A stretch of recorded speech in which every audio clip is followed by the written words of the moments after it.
Hello everyone, welcome back to Magnet Brains. My name is CS Payal Popli and इस particular video में हम पढ़ने वाले हैं क्लास 11th एंटरप्रेन्योरशिप सब्जेक्ट का थर्ड चैप्टर एंटरप्रेन्योरियल जर्नी का topic difference between feasibility study and business plan.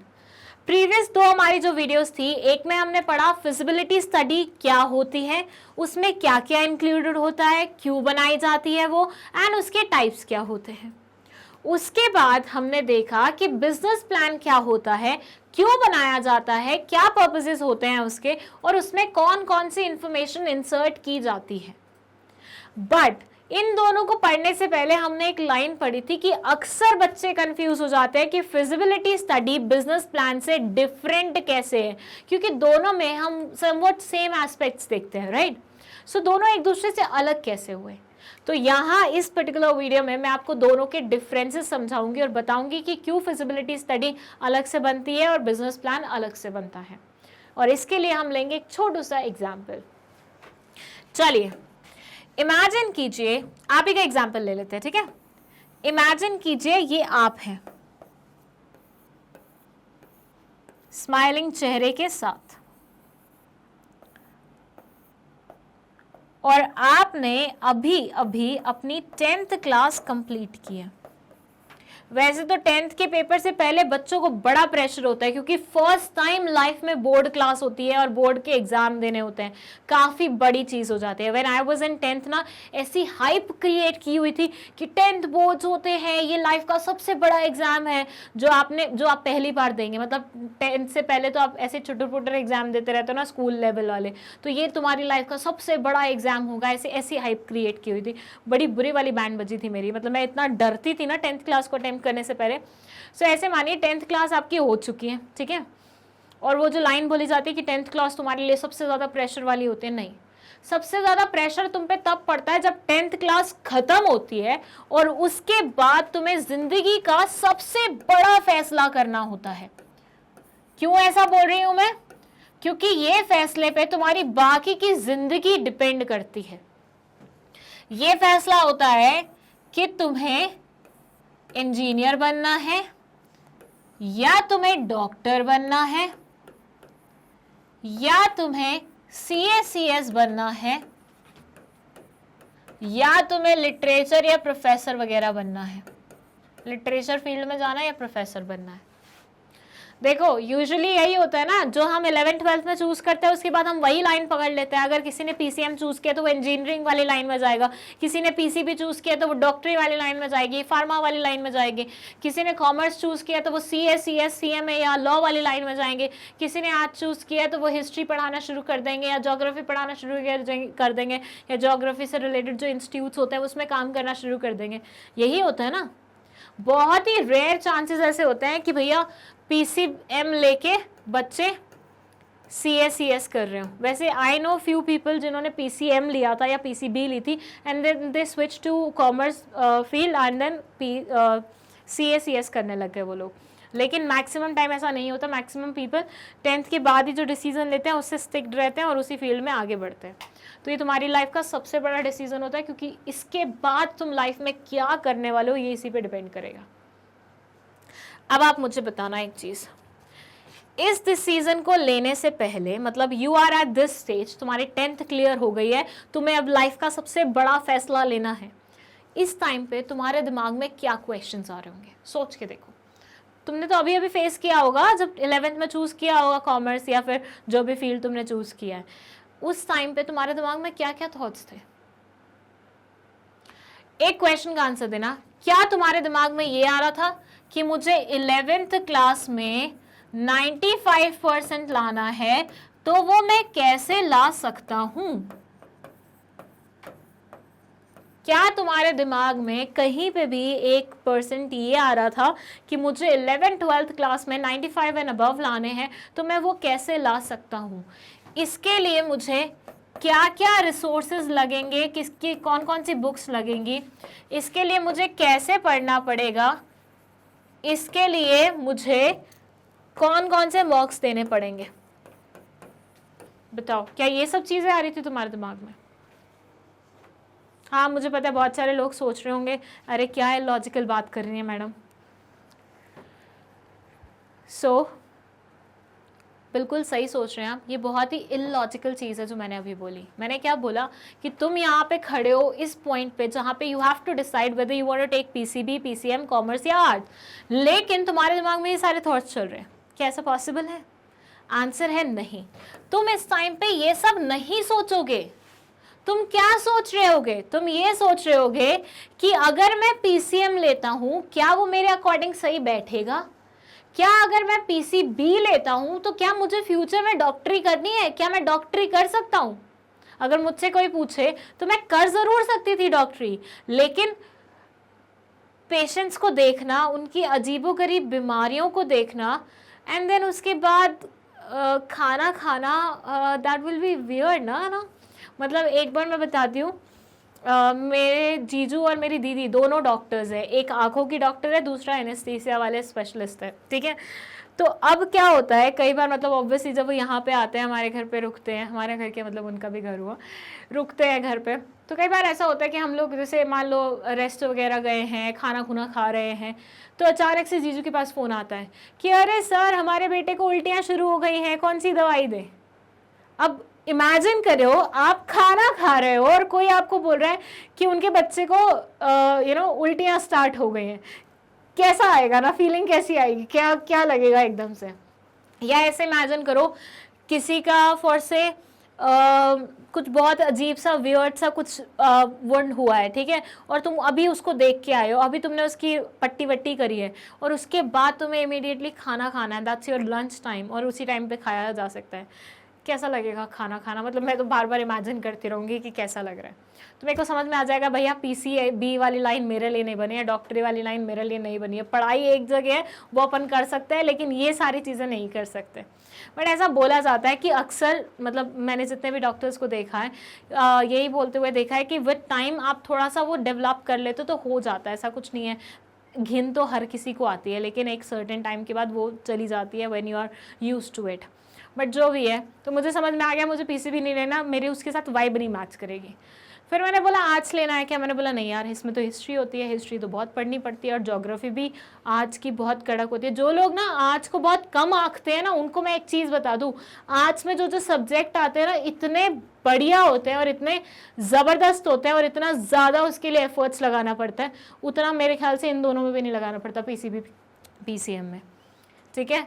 सो मेरे को समझ में आ गया कि यार आर्ट्स मेरे लिए सही नहीं बैठेगा, पीसीबी मेरे लिए सही नहीं बैठेगा, पीसीएम मेरे लिए सही नहीं बैठेगा। अब बचा कॉमर्स। फिर मैं कॉमर्स के साथ अपना रिलेशनशिप देखूंगी, क्या मैं बन सकती हूँ आगे चल के, मतलब सीएस या कुछ, क्या मेरा इंटरेस्ट है उस फील्ड में, क्या मुझे करना चाहिए या नहीं करना चाहिए, क्या मुझे उतने पैसे मिलेंगे, क्या उसमें बहुत सारा स्कोप है क्या। बहुत सारे बच्चे मुझे इंस्टाग्राम पर मैसेज करते हैं मैम सीएस का स्कोप बताइए, मैम सीएस का ये बताइए, मैम सीएस का वो बताइए। तो वो क्यों पता करना चाहता है? क्योंकि ऑब्वियसली अगर उस चीज़ का स्कोप होगा तभी तो बच्चे आगे परस्यू करेंगे, ठीक है। तो मैं भी यही सारे क्वेश्चन सोच रही हूँ, क्योंकि भाई अगर मैं कोई चीज़ ले रही हूँ और मेरा पूरा फ्यूचर उसी पे बेस्ड होने वाला है, तो मैं वो चीज़ बेस्ट लेना चाहूँगी ना। अब मैं अपना फ्यूचर तो स्टेक में नहीं डाल सकती जस्ट बिकॉज मुझे 11th-12th में मेहनत नहीं करनी है। तो सारे के सारे पर्सपेक्टिव देखने के बाद आई चोज कि मुझे कॉमर्स के साथ आगे बढ़ना है, कॉमर्स के साथ मेरी जम जाएगी, कॉमर्स के साथ मेरी बन जाएगी, मैं कॉमर्स कर लूँगी। ये हो गई एक चीज़। कितना बोला मैंने अभी तक? मैंने ये बोला मैं 10th में हूँ, मैं या आप 10th में हैं, हमें डिसीजन लेना है कि इन सब में क्या हमें चूज़ करना है। तो हमने उसको ध्यान में रखते हुए बहुत सारी चीज़ें सोची, जिनमें से ये चीज़ें बिल्कुल भी नहीं आएंगी, वो चीज़ें अलग ही होंगी। तो हमने वो सोच के पेन डाउन कर लिया कि हाँ हमें कॉमर्स लेना है। ये हो गया एक पार्ट। मैं अब इसको डिलीट कर रही हूँ, ठीक है, और मैं अब आपको सेकेंड पार्ट की 2 वर्ड्स लेके जा रही हूँ। अब दूसरा पार्ट समझना। एक बार जब मैंने तय कर लिया मुझे कॉमर्स लेना है, तो अब मेरा होगा सेकेंड पार्ट शुरू। वो क्या होगा कि मुझे 11th और 12th में बहुत मेहनत करनी है एंड दोनों ही क्लासेस में आई वांट टू गेट 95% और अबव, ठीक है। तो इसके लिए मुझे एनसीईआरटी पढ़ना पड़ेगा, रेफरेंस बुक्स पढ़नी पड़ेंगी, मार्क्स देने पड़ेंगे, ट्यूशन ज्वाइन करनी पड़ेगी, या मैग्नेट ब्रेन्स के चैनल को देखना पड़ेगा, चैनल से अपनी पढ़ाई कंप्लीट करनी पड़ेगी। एक बार जब मैंने डिसाइड कर लिया कॉमर्स ही लेना है, उसके बाद मैंने सपने देखने शुरू किए कि 11th-12th क्लास में मैं ये करूँगी, वो करूँगी, इतने परसेंटेज लाऊंगी, उसके लिए मुझे क्या क्या करना पड़ेगा। मैंने उसके लिए एक एडवांस में ही प्रेपरेशन करके रख ली। यही होगा ना। तो मेरा फर्स्ट स्टेप हो गया ये और सेकंड स्टेप हो गया ये। फर्स्ट स्टेज खत्म होगी तो सेकंड स्टेज स्टार्ट होगी। मानते हो? अब आप सोच रहे होगे कि मैम ये क्या स्टोरियां सुनाने लग गए हो आप हमें, हम तो कुछ और पढ़ रहे थे, आप ये क्या पढ़ाने लग गए हो हमें। तो बेटा मैं वही पढ़ा रही हूँ जो अभी तक हम बात कर रहे हैं। जिस चीज़ के बारे में हमने बात करी, फिजिबिलिटी स्टडी और बिजनेस प्लान के डिफरेंस के बारे में। अब मैं बोलूं कि this is feasibility study where is the second stage is business plan. तो क्या आप समझ पाएंगे मैंने ऐसा क्यों बोला? कायदे से तो समझ जाना चाहिए, क्योंकि मैंने दोनों ही कॉन्सेप्ट बहुत अच्छे से पढ़ाई हैं आप लोगों को। नहीं समझ में आया या फिर अपनी तरफ से ऑब्वियसली मैं एक्सप्लेनेशन तो दूंगी, तो वो शुरू कर देती हूँ मैं अभी आपको बताना। सो फिजिबिलिटी स्टडी का मतलब होता है कि आप जो ऑप्शन सोच रहे हैं अपने बिजनेस वेंचर को शुरू करने के लिए, क्या वो वायबल भी है कि नहीं है। मतलब अगर मान लीजिए मैंने कोई प्रोडक्ट के बारे में सोचा है कि मुझे अपना बिजनेस इस प्रोडक्ट के साथ स्टार्ट करना है, क्या उसकी वायबिलिटी है, क्या उसका स्कोप है, क्या मैं वैसा कर सकती हूँ, क्या मुझे वो करना फायदेमंद होगा कि नहीं होगा। ये सारे क्वेश्चंस के आंसर फिजिबिलिटी स्टडी से आपको मिलते हैं। मैंने जब डिसाइड किया कि इनमें से कौन से वाले को पेन डाउन करना है, तो वो मैंने डिसाइड किया फिजिबिलिटी स्टडी की मदद से। लेकिन एक बार आपने डिसाइड कर लिया कि हाँ मुझे कॉमर्स के साथ ही आगे बढ़ना है, या मुझे इस पर्टिकुलर प्रोडक्ट या सर्विस के साथ ही आगे बढ़ना है, तो हम आगे की प्रेपरेशन करेंगे ना कि आगे हमें कैसे बढ़ना है।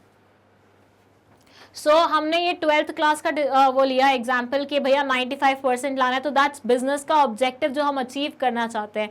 जो पर्टिकुलर प्रोडक्ट हमने चूज कर लिया है उसके साथ हम आगे कैसे बढ़ेंगे, इस पर्टिकुलर फॉर्मेट में बढ़ेंगे कि ये चीज़ें रिसोर्सेज वगैरह जुगाड़ेंगे, देखेंगे कैसे प्रोग्रेस मेजर कर सकते हैं, क्या करना है क्या नहीं करना है। बिजनेस प्लान में हमने जितनी भी चीज़ें पढ़ी थी और वो सारी चीज़ें कवर होंगी हमारे बिजनेस प्लान में। ऐसे मानिए ये अगर पहले की स्टेज है तो उसके बाद की जो स्टेज होती है ये है।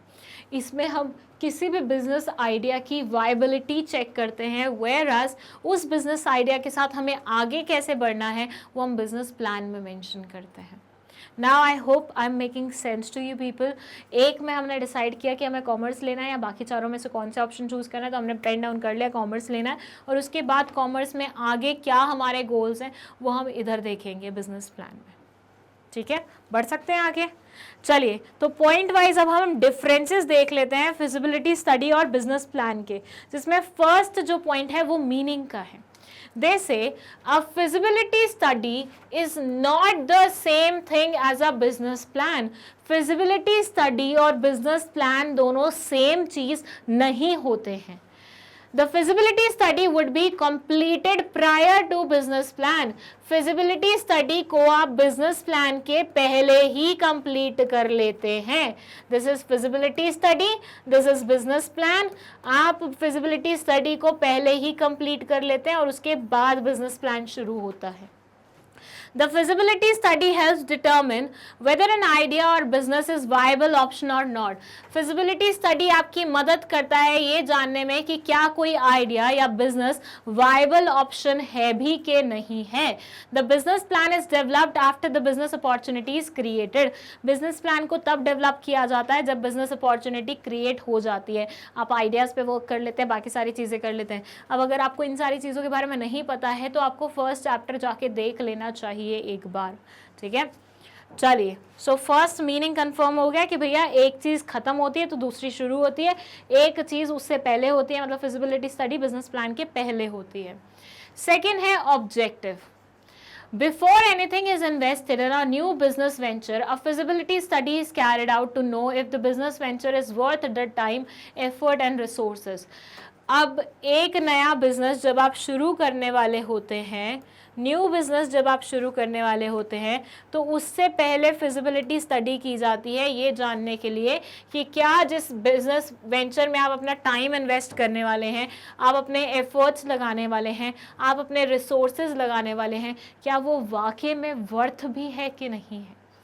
फिर ये बोलते हैं a feasibility study is filled with calculations, analysis and estimated projections while a business plan is made up of mostly tactics and strategies to be implemented in order to grow the business. जो business feasibility study होती है उसमें basically हम calculations करके देखते हैं, क्योंकि viability check करनी है ना, मतलब वायबल है कि नहीं है, हमारे लिए नुकसानदायक तो नहीं होगा, हमारे लिए लॉस मेकिंग वेंचर तो नहीं होगा, ये एक्चुअली प्रॉफिट हमें ला के देगा कि नहीं देगा। ये सारी चीज़ों में आपको बहुत सारी कैलकुलेशंस लगेंगी, राइट। तो कैलकुलेशंस, एनालिसिस लगती है, आप प्रोजेक्शंस करते हैं, मतलब एस्टिमेट करते हैं, प्रोजेक्शन मतलब आपको आगे कितना मुनाफा होने वाला है, कितनी आपकी सेल्स होने वाली है, पहले से ये थोड़ी ना पता होगा आपको। अब मैं बोलूँ मैंने नई दुकान खोली है तो मैं बोलूँगी मैं 1 महीने में मैं 10,000 की सेल्स करने वाली हूँ। अरे भैया मेरे को पहले से नहीं पता, मैं सिर्फ एक अंदाज़ा लगा सकती हूँ। तो वो अंदाज़ा लगाना यहाँ पे होता है, लेकिन वो अंदाज़ा बहुत सारी रिसर्च के बाद लगाया जाता है, तो थोड़ा सा एस्टिमेटेड अंदाज़ा होता है, मतलब थोड़ा सा एफर्ट्स लगा के बनाया गया अंदाज़ा होता है। जबकि एक बिजनेस प्लान जो होता है ना, वो उसमें हम टैक्स वगैरह मेंशन करते हैं, स्ट्रैटेजीज मेंशन करते हैं कि हमें किस तरीके से आगे बढ़ना है, पूरी प्लानिंग होती है प्रॉपर। ओके,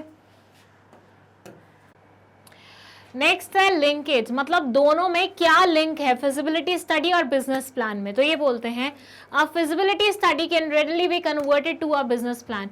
एक फिजिबिलिटी स्टडी को अगर हम आगे बढ़ाते हैं, like if we are happy with the feasibility study, अगर हमें पॉजिटिव रिस्पॉन्स मिलता है, फेवरेबल रिस्पॉन्स आता है, तो हम उसे आगे बिजनेस प्लान में कन्वर्ट कर सकते हैं।